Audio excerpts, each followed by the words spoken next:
Good morning, everyone, and welcome to our April Fireside Chat. I am Tara Wood. I'm the User Experience Manager with SWAN, and we have a packed agenda today, so let's get started. First, I should just confirm everyone can hear me okay? You sound great, Tara. Great. All right. So here is our very long agenda.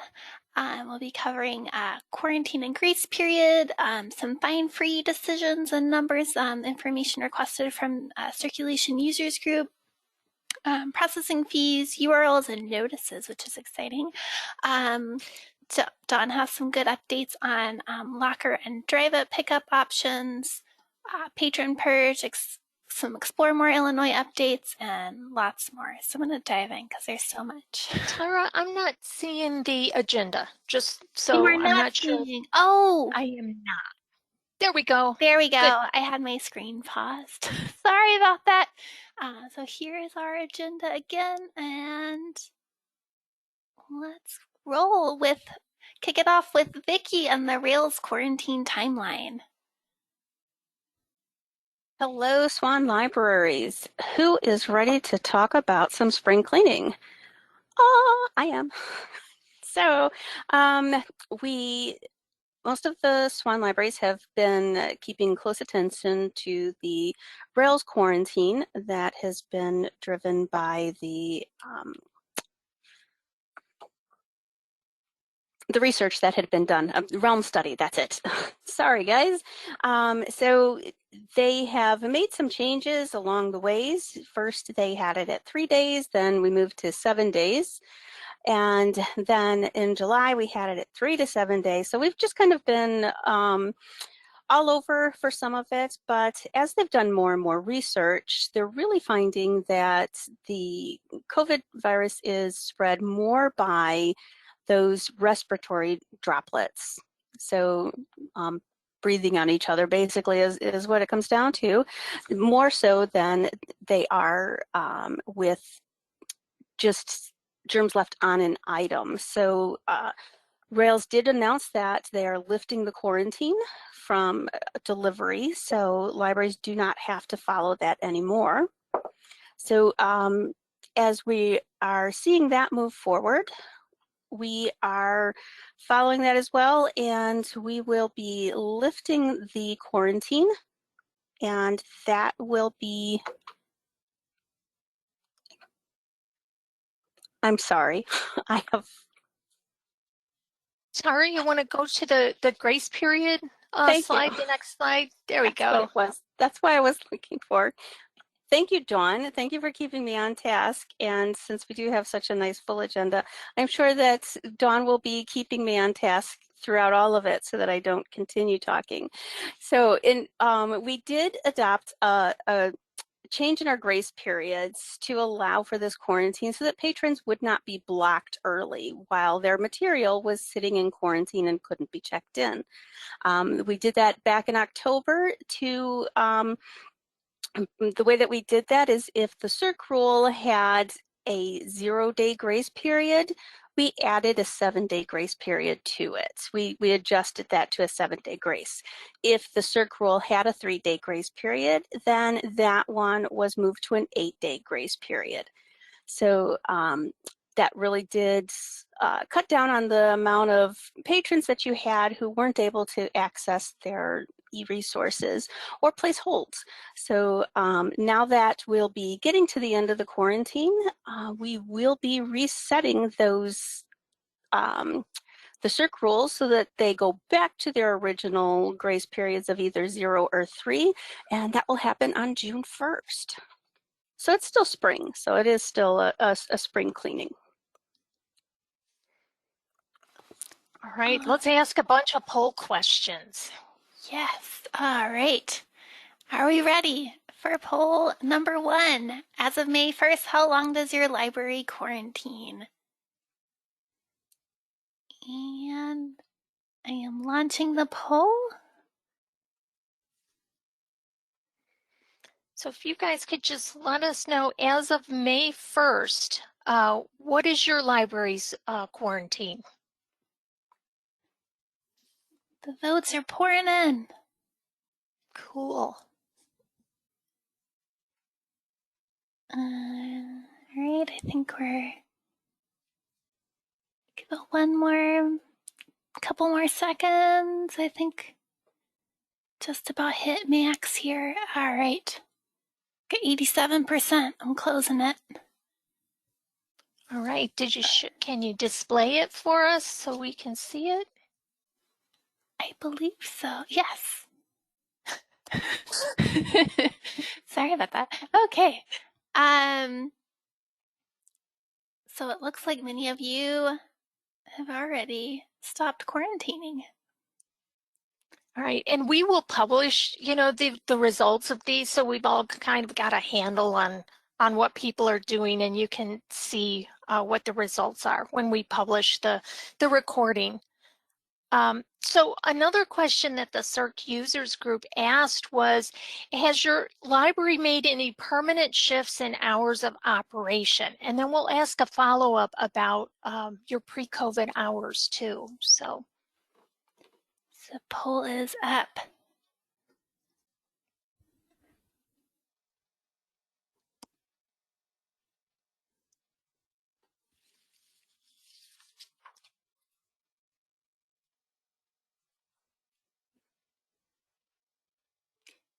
All right, we're like 60%. Maybe get a couple more votes in.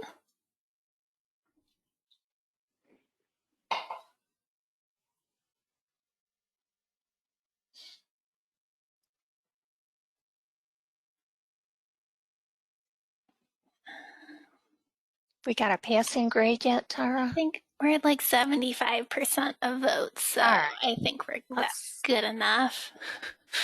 And sharing the results here. Yeah, that's pretty interesting. So we're a little more than half of our libraries plan same hours of operation. All right. Cool. And on to our next question here. When does your library plan to return to pre-COVID hours?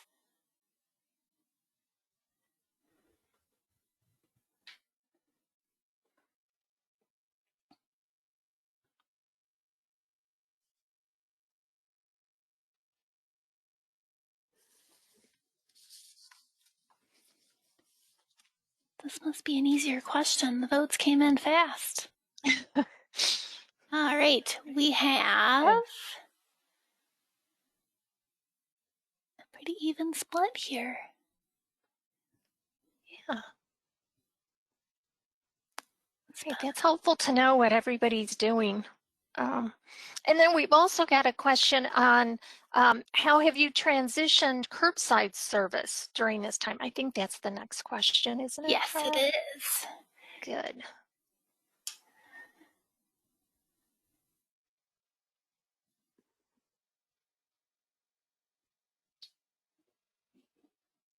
Oh, wow. Is it going to be a shocker? I don't think it's going to be a shocker, but there's definitely one of the options that's getting most of the votes here. Building the suspense, Tara. I am. I'll never guess. All right, so I'm closing it here. Most of you are still offering curbside and expecting to continue. 76%. That is a lot. Well, I do think it's a service as a patron I have really appreciated, and I'm glad my library, provides that service. So, yeah, understandable. All right, let's talk fine-free decisions and numbers and what's going on with fine-free. All right. Oh, go. There we go. So, another question that we got at CERC users this past week is just kind of an assessment of how many libraries are fine-free and when did they become fine-free and how has things shifted in COVID. So our first fine-free library was 2005. Wooddale went fine-free in 2005. And then we started seeing this kind of gradual increase. And in 2019, we started to get a lot of interest in going fine-free. That's when we had the fine-free panel discussion, and Chicago Public Library went fine-free, and then pandemic hit. So you see in 2020, we had 16 libraries go permanently fine-free. We've already had 6 in 2021 go permanently fine-free. And right now we have 36 libraries that are fine-free for now.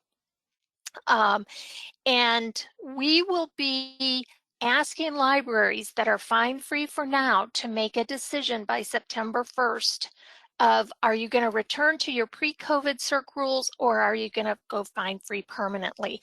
And Vicki, since you and Michael are handling these consults, you want to just talk a little bit about what that consultation process is like? Sure.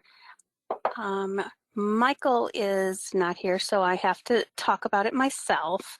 The fine-free consultation, what we do is they're kind of set into 2 different ways. One is when a library comes to us after the decision has already been made. And in that one, we just go through what needs to be done to accomplish what you're wanting to do. And the other consultation would be for libraries who want to present it to their board, and they're looking for some extra information that they can share to help to convince their board to move this direction. So for either one, we still go through your section of the CERC map, and we explain to you how it works and what we do to move you to fine-free. And we also go briefly over your whole map just to make sure that that's going to match what you have in your CERC map. We look at your user profiles as well, and we go over the settings of how libraries are blocked in SWAN. A lot of it is kind of a review because a lot of the libraries have been fine-free for now. So we're using those same kinds of settings.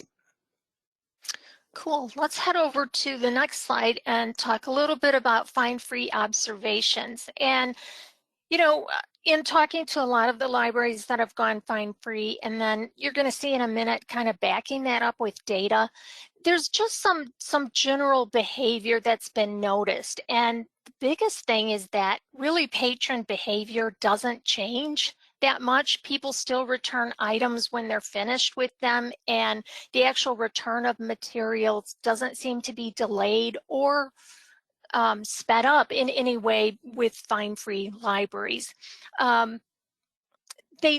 Libraries have mentioned that return of long overdue items without assessing fines does result in more material being returned, and especially if a PR campaign is done as part of the announcement of going fine-free.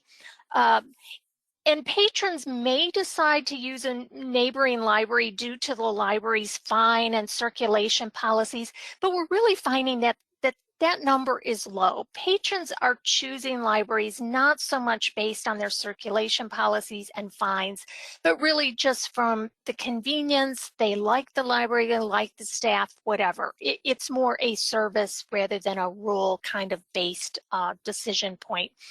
And we've also found that reciprocal borrowers are no more likely to accumulate overdue items than home patrons. So it is pretty much patrons across the board behave consistently.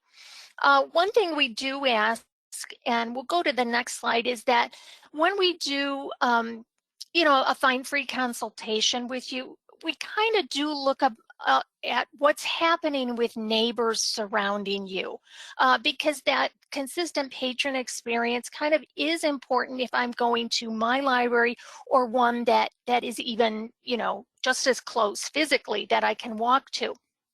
And we really have 2 scenarios of how fine-free library configuration is done. Many of our early adopters of fine-free, they blocked patrons when they reached an overdue item threshold.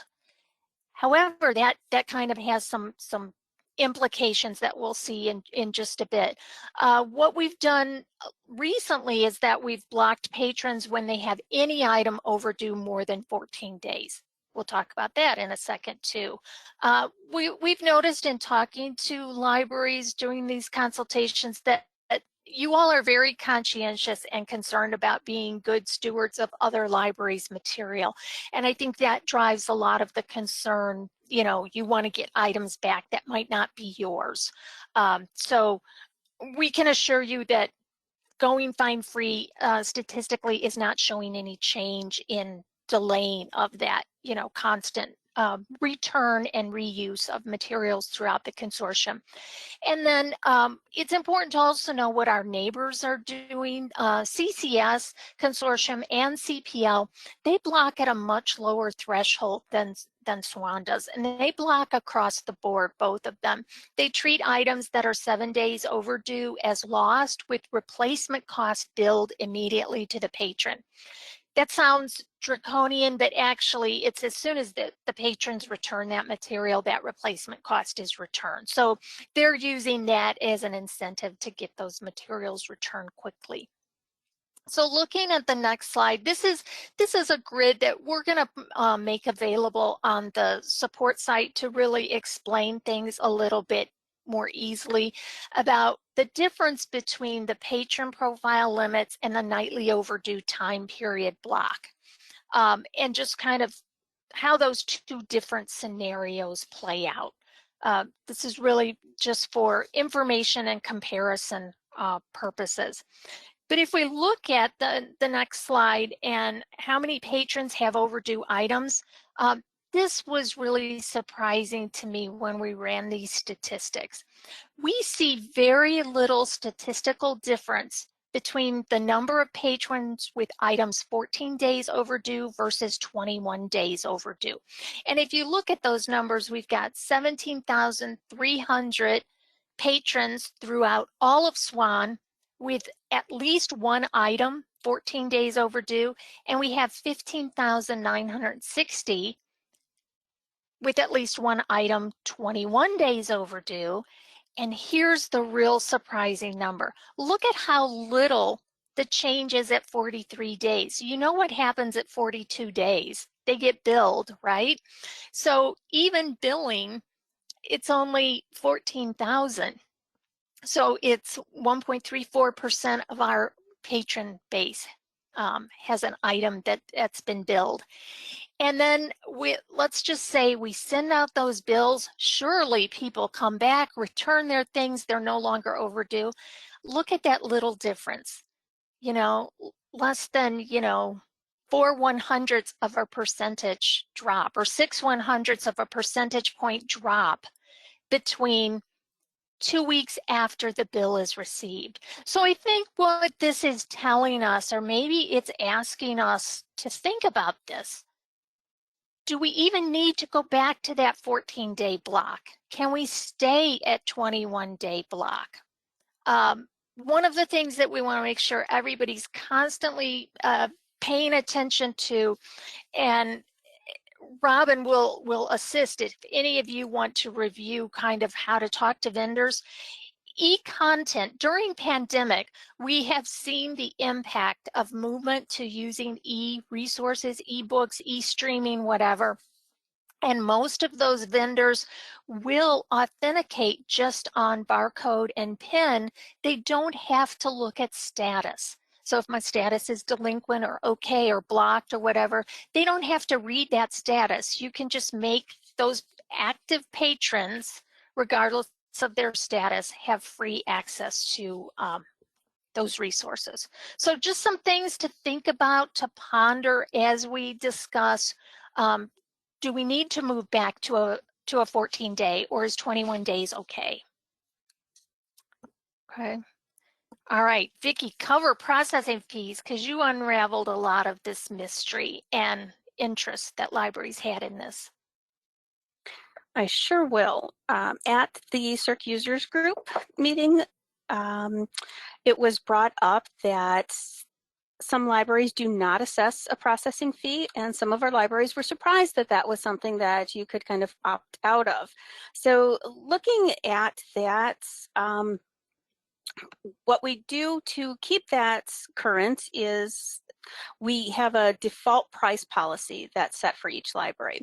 Some of the libraries are using the SWAN default, and what that will do is if there is no price in the item record, it will assign a cost of $40.01. We did that purposely so that we would see that that was set by the defined price policy, default price policy. It makes it a little easier to tell that.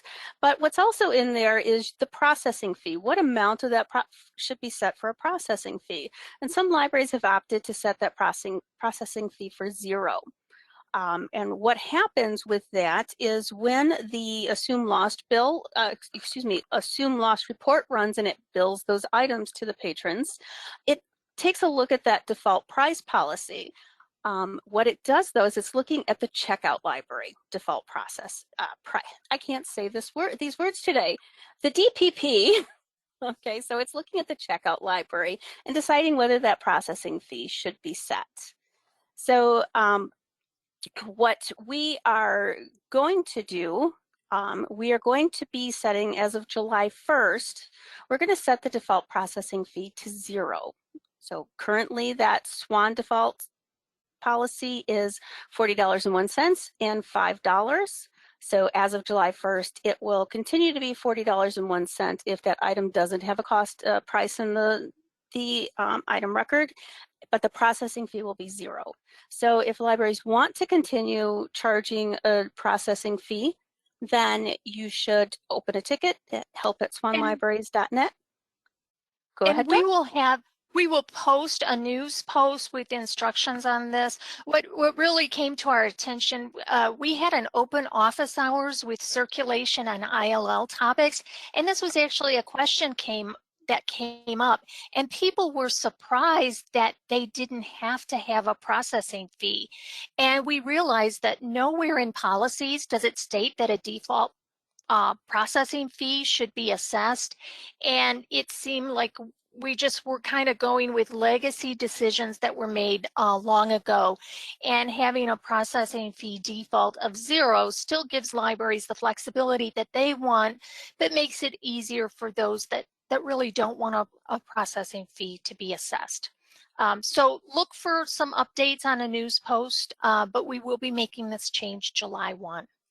All right, let's talk URLs and notices. This is also coming from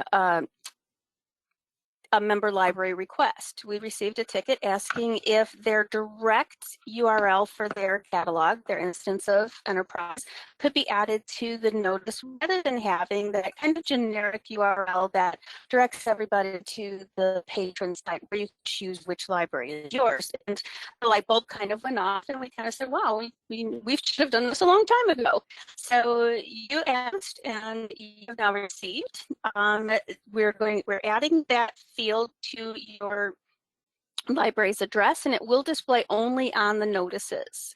So we did remove the text that is saying that was pointing to that generic page on the patron site, and we're entering your the URL for your instance of enterprise. So you don't have to do anything to change anything with that. And for Aspen pilot libraries, there will be no link for the Aspen catalog until the Go Live launch. Yeah, so we're just trying to simplify that confusing instruction. Go to swanlibraries.net, look for your library. It was very confusing. So we're just simplifying and providing that link. I think as a patron, I probably gave up once I got to that page. So why do I have to do this? So yeah, I think it's a great idea, guys. Thanks. Okay, so another thing that is in testing right now are pseudo libraries. And basically pseudo libraries are a library that has no patrons, no items, and it serves as a pickup location. Its sole purpose is to allow any of our online catalog hold processing to allow the patron to self-select if they want something to be picked up at a locker or a drive-up window. So it will facilitate the transit between the main library and that special hold shelf. So if we kind of look at the processing flow, we will be having a workshop on this, but just to give you an idea of how the process will look, if we go to the next slide, Tara, we'll see that you kind of, at the main library, you're going to still continue to pull your items. You're going to check in that item, and it may tell you that it needs to be transited to your drive-up window or your locker. In that case, you're just going to treat it like a transit. It's going to go to the other processing desk to be checked in, which will then trigger the hold wrapper to be printed, trigger the patron notification, and it's ready for pickup. So right now, St. Charles and Glen Ellen are testing this in our test environment, and we have several other libraries that we know have lockers and drive-up windows to join in a more detailed discussion later this week. So we hope to roll these out. And if we go to the next slide, what this will entail is creating a new account, a new staff account that's going to have very limited processing capability. So your drive up and locker processing station is going to do this bare minimum of service. So it'll be very clear what station you're operating from. So we hope that that is a good solution.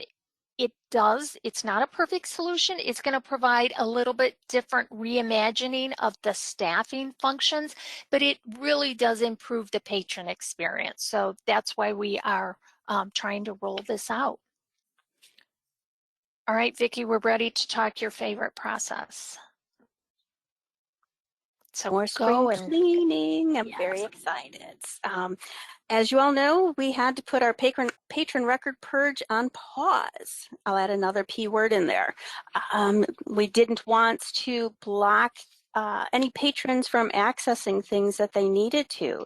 So we have now scheduled when we will be doing our patron record purge. And that purge criteria we're going to use is going to be a last activity date prior to January 1st of 2018. That is the criteria we would have used if we had performed the purge back in January when we typically do. So one of the things that is new for the purge is that we will be removing patron records that we flagged in 2018 for NCOA that they still haven't been verified or updated. So those will be removed as well in the purge. And then and we will also be normally what happens is we've kind of had this a lot of consultation involved in this process where we would work with individual libraries to purge outstanding bills that kind of put a lock and didn't allow us to get rid of patrons. We actually have quite a few patrons in our system that have not been active for over 10 years. And they are still in the system because there are outstanding bills. Those are bills that were migrated over from III. We really don't even have transactional data to go back and reference those. So this is bills that can't really be settled, and we will be cleaning all of that out so that we can have a much better strategy moving forward to, contact our patrons, make sure that they're paying those bills in a timely fashion rather than just keeping all of these inactive accounts with longstanding bills. So let's look at the timeline and who's going to do what. Vicki, you want to walk us through this? I will. So May 1st, which is a Saturday, but we will have instructions posted for you on the SWAN support sites, and we will have reports set up for you for review. Those reports are going to show you who will be included in the purge. So May 15th, I'm sorry, Dawn, is this by May 15th? Yes. Yes. Right. Okay. So by May 15th, we need all the libraries to look through those reports. And if you need to update any records, then you have those 2 weeks to update those records. And then we will move forward on the 22nd. We're going to pay the bills with SWAN Purge the way that we typically do for any library that has requested it in the past, but we'll be following the criteria that you saw on that previous slide. And then on May 29th, we'll be removing those records. So a nice clean database. And that's all necessary so that we can do a national change of address a little bit later. So who's going to be submitted to the national change of address? It's going to be public library patrons only. So our academics, our school students, our special libraries will not have their patrons submitted in this process. What we will be working on is providing reports so that you can verify before we send these addresses in that the first address in the patron record is correctly set up. If you're using a PO box, that needs to be in the secondary address and then marked as the primary contact. We'll have instructions, we'll have short webinars on reading your report and making sure that all of that is set. We do know that the last time we ran this in 2018, some of those PO boxes caused problems. So we want to avoid that problem. We're also going to request geolocation. So we're going to ask for longitude and latitude readings for addresses on any patron that has been active since January 1st, 2020. This is going to give you all the ability to use analytics tools to kind of target clusters in your communities of activity or those that aren't active. And since we can get that information and we know that analytics tools, including Blue Cloud Analytics, are looking at providing that capability down the road. So we want to embed that into the national change of address processing. And I know that a couple of libraries have requested this. So when we've talked to them, it was like, you know, that is something we understand you need. So let's see if we can't embed this into our national change of address process. So Vicki, why don't you tell us how we're going to update these records when we get that information back? I sure will. So what we'll do is when we get that file back from Unique, we will work some sorcery in the background, and as we did the last time, and we're going to replace the first address in the patron record if that address has changed. When we do that, we're also going to add a note to the patron's record. It'll start with NCOA 2021, and it will show the previous address, just as we did in the last NCOA project that we did.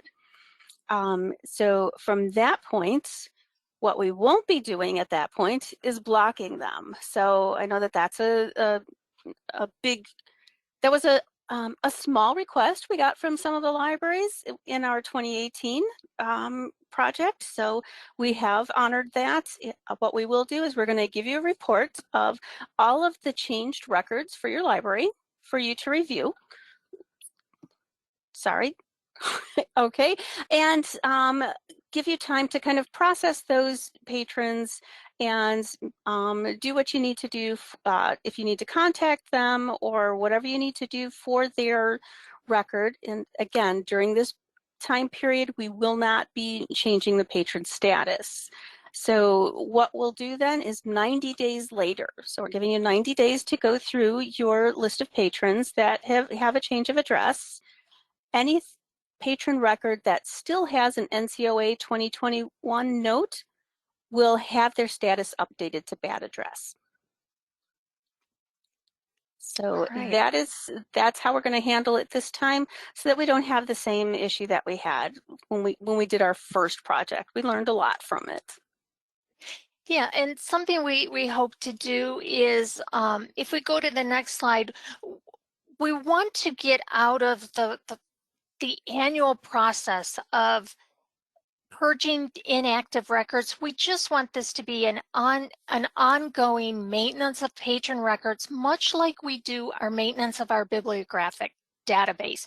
So starting in July, we will be performing a weekly patron maintenance record removal of inactive accounts 3+ years. That will be done weekly. So anything that's been 3 years plus 2 months of inactivity, that will go through that automatic process. And that's going to allow us to not have those big dips every time we do this major patron record cleanup. It's going to be an ongoing process, and just give libraries some easier, manageable reporting tools to work on, and that will allow us to also focus on proactive communication, outreach, and resolution of billing. So we're excited to do that. So looking at the next slide, our timeline for kind of the NCOA is really to concentrate this summer on getting you those reports of the first and second address reports and instructions for updating your PO box. You'll have time to review those reports, update patrons, and our target date is September 1st to submit the records to Unique. They'll turn those around, give us the information back. We will then update the patron records and add the 2021 NCOA note and the geolocation into the records. And then we're looking at a February 1st target of updating status of bad address for any remaining that have not been updated. So again, we want to do this annual process, make sure that our database is clean and we're not sending records to be reviewed by Unique and every year that are inactive. So we think we have a good plan moving forward. Anything else you want to add, Vicki, about any of this stuff? We do have a question that came in. Are you considering inactive accounts only as expired accounts or non-expired accounts that have had no activity in 3 years, 2 months? Okay, so we are no longer looking at expiration date as a measure. We are looking at activity date. We have verified that all of our e-content access is updating the last activity date. Our recommendation is that libraries should, except for things like non-residents, libraries should be considering using a never expiration date for their patrons, so that those patron accounts never expire, and this ongoing process of address verification is really what's keeping those accounts active. We will have all of this on the website. I should also mention that we discussed this at the last SWAN board meeting on Friday.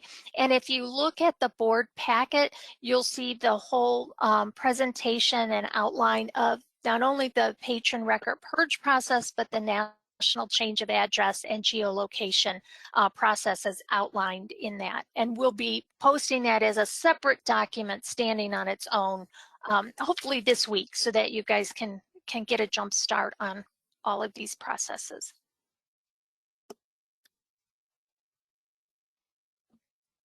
All right, so let's talk Explore More Illinois.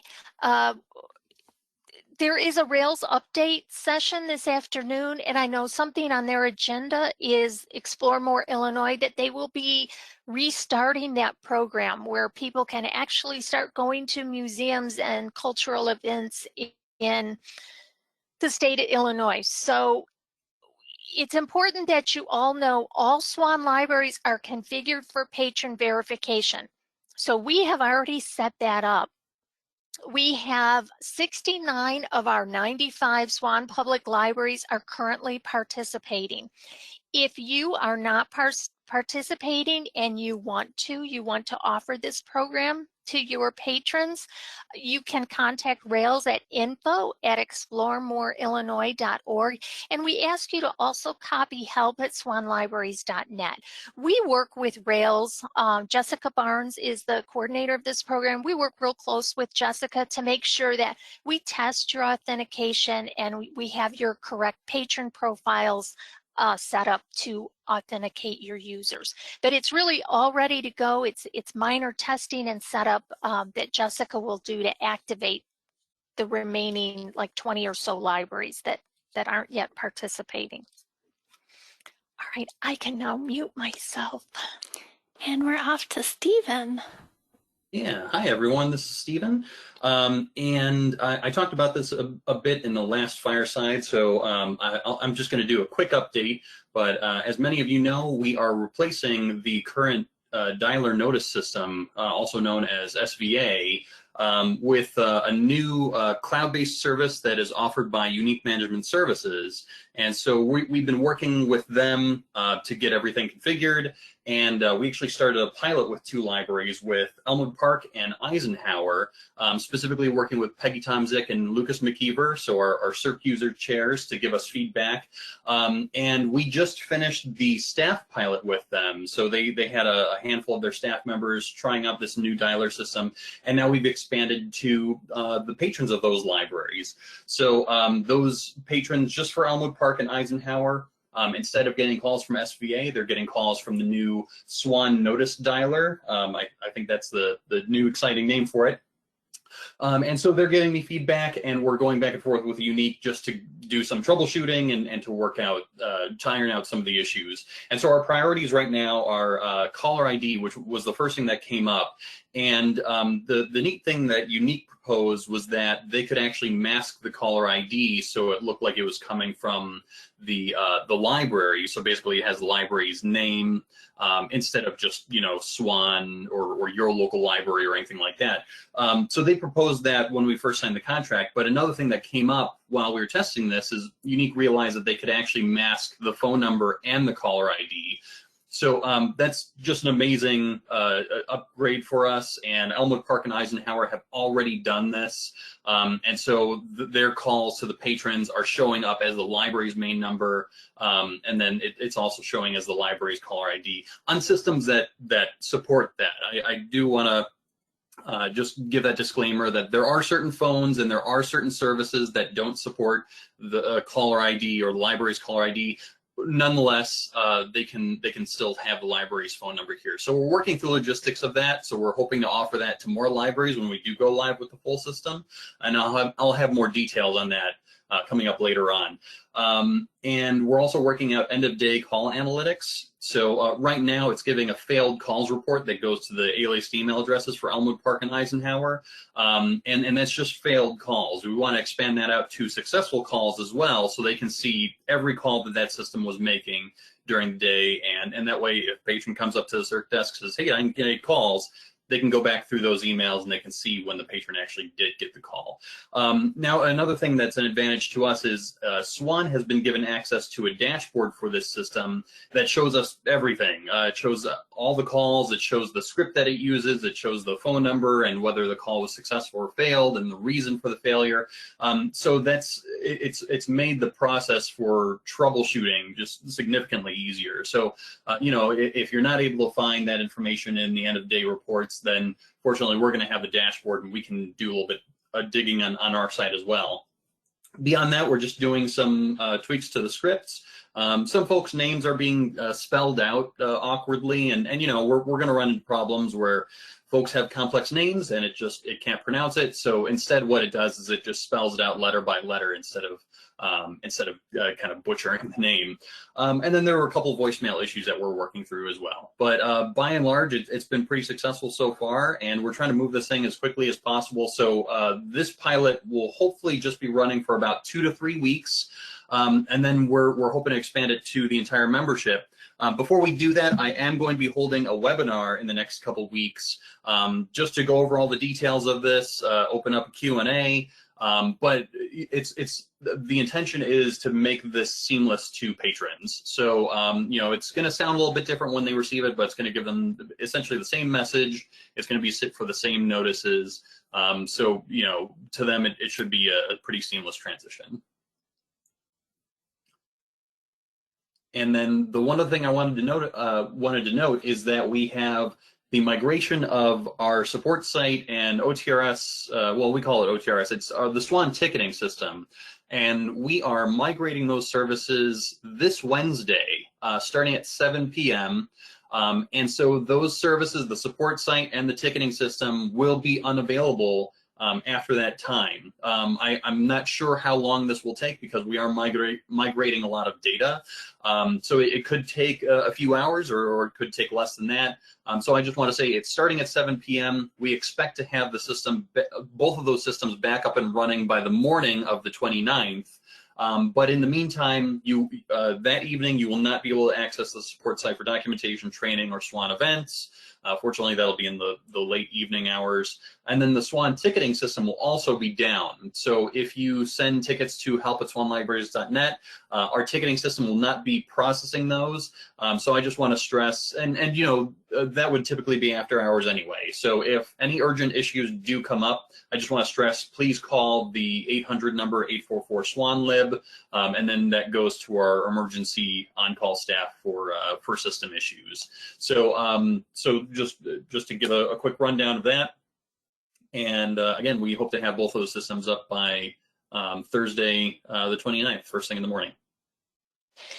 And Stephen, you will send out a SwanCom letting us know when those are back in service, right? I will. I'll send another SwanCom when we are taking those systems down, and I'll send a SwanCom when they're back up. We'll also have all that posted to the support site. Obviously, you can't get to it at the time, but when it's back up, you'll see that it's done. Thanks, Stephen. So I think Sure. next up is Crystal.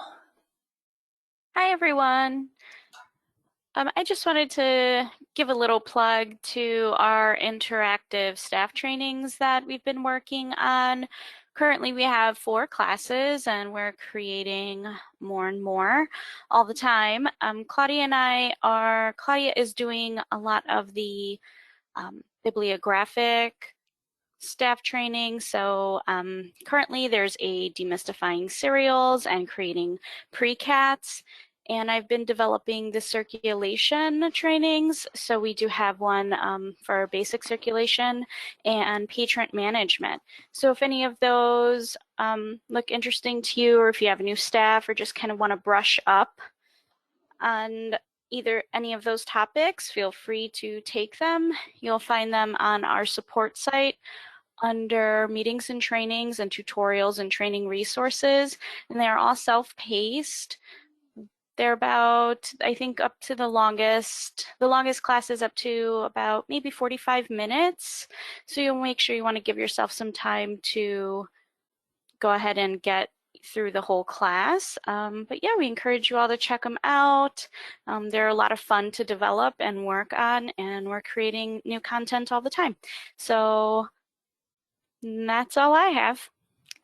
Thanks, Crystal. Next up, we just have a reminder that the EBSCO database selection process is starting. So the databases are the same as last year. Those are posted to the support site. Early next week, Robin will send out a selection form through SwanCom, and we do ask everyone to fill out the selection form, please. That just really helps us make sure we're getting you the databases that you want to have for the coming year.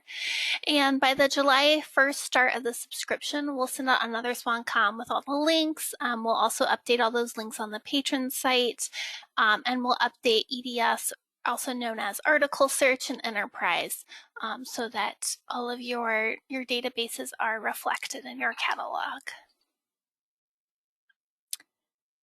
And on a related note, we have our last and final super fun poll. Robin is exploring some opt-in group purchase opportunities. So they've been in talks currently with Canopy and Reference Solutions, which was formerly Ref USA. And we wanted to get a sense of if your library would be interested in any of these group purchases. They would be opt-in, so I wouldn't be kind of an all-in or out situation. And that, just gauging your interest, will sort of help us gauge how good of a deal we can get you. Obviously, the more the merrier, or the more the cheaper, as it goes with these. So I'm gonna go ahead and launch this poll.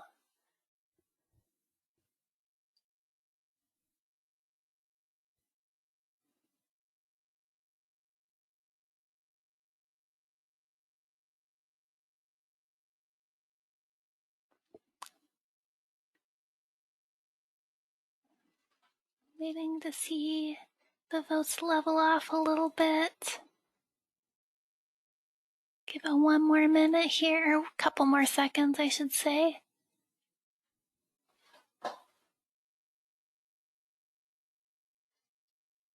All right, I think we've got 44% voted. And of those of you that voted, a lot of you are interested in Canopy, with a good chunk of you, and also interested in Reference USA. So that helps us kind of gauge where the interest might be. All right. If I can hide this poll, there we go. And next, just another reminder about the ebook streaming and borrowing rules that John and Vicki mentioned earlier. We do recommend that you contact your vendors, especially Overdrive and Hoopla, and just allow your patrons to borrow without restriction. Fine-free library patrons would be blocked from borrowing ebooks and streaming if print material is overdue. So it really just makes sense to remove those fine limits. Many libraries don't even realize that they have those limits in place. So just make your life easier and get those set for your patrons. And next up, we've got some statistics. Dawn. All right, so I just wanted to let people know that these statistics and more are produced every month in the monthly board packet. We do an operations report. So Scott and Stephen and Tara and I pull together, the full operations report, kind of what's happening with SWAN in operations. Well-named report, and we include a lot of these statistics and measures. So we're pulling out a few here to just give you an idea of what's happening. And here you notice our circulation activity through April 16th. We have not returned. We're kind of at the level we were in the fall. We had a few spikes in the fall that were above what we are now, but you can see we're pretty much leveling off since March. And activity is about 60% of our circulation that we had in the past. And if we look at our circulation since February 1st on the next slide, this is just a really consistent view. What's a little bit different than pre-COVID is 9 out of 10 weeks, our highest circulation is on a Monday. And we also see little variation in Monday through Saturday. You look at those peaks and valleys, we have a dip on Sundays, much bigger dip than we did pre-COVID because we have fewer libraries open on Sundays as we did before the pandemic, but it's really pretty even Monday through Saturday. So that's an interesting metric. On the next slide, this is I'm just fascinated by this, and I want to dig into this more. So if there's any library interested in kind of doing some analysis, let me know and I'll work with you. Notice how we have leveled off since June, those two bottom lines, the green and the purple. This represents about 35,000 users every month that are placing holds and picking up holds. So to me, this is our core population of users that are still visiting our libraries, picking up materials, placing holds, all of that. So it's very consistent, an interesting kind of flat line that we see. And we actually have higher number of users that are relying on holds and picking up holds than we did pre-COVID. Little bit higher. If we look at the next slide, our prior year comparison, and we're starting to look at 3-year comparison now. You see those yellows lines, those are this year, and we do see that we're seeing a steady staircase returning back to normal, which is helpful. And one thing that I found of note is kind of checkouts versus checkouts and renewals. If we're looking just at checkouts versus renewals, we're at about 60% of checkouts as we were pre-COVID, but notice that we're at a higher percentage of those are renewal based. So 67% of our circulation, of our checkouts are renewals. So 67% of the items checked out get renewed, and that's a little bit bigger. And I think that's because people are just not going into the library, having as many holds placed by staff. So we're seeing that those auto renewals are kind of increasing a little bit more than they were pre-COVID. And then the last one to look at is we have returned to normal as far as transits. We are back, we're actually above our pre-COVID volume of transits delivery. What's interesting is we're at a 5% change. And if we look at Glenside, Roselle, and Warrenville circulation, that's about 5% of our total. So without our new libraries, we're really back to normal pre-COVID transit and delivery. So resource sharing is strong and vibrant and back on track. All right, so we got a couple save the dates for you. We have an ILL boot camp coming up. It looks like we've got a lot of new ILL staff, so we wanted to give a series of trainings to help those new staff out. So, and then obviously for any of you that are longtime ILL staff and want to dive in, you're also welcome to attend. So you can see all of those dates on L2. It's a whole fun series. You can also, for those of you that are directors, take a look at the Directors Coffee Hour. This is a good opportunity to informally chat with your fellow directors and Aaron. I think our last one didn't have anyone show up, so we're really hoping that we'll get some attendees for this one. And again, that'll be on L2 on the 16th. And in case you missed it, we had an Aspen member Q&A last week. It feels so long ago. And that recording is available on the SWAN support site under meetings and trainings, tutorials and training resources. And then we wanted to give a plug for the SWAN board election. There are 2 seats with a July 1st start term. And it is a 3-year term. Dawn, is there anything you want to add about the election? No, just the self-nomination form is available. So, get those nominations in. Great. And as always, you can see our other upcoming meetings on L2. We've got quite a few coming up over the next month. And our next Fireside will be May 25th. We will hang around for any questions that y'all may have off the record, but otherwise I will stop the recording and have a great Tuesday.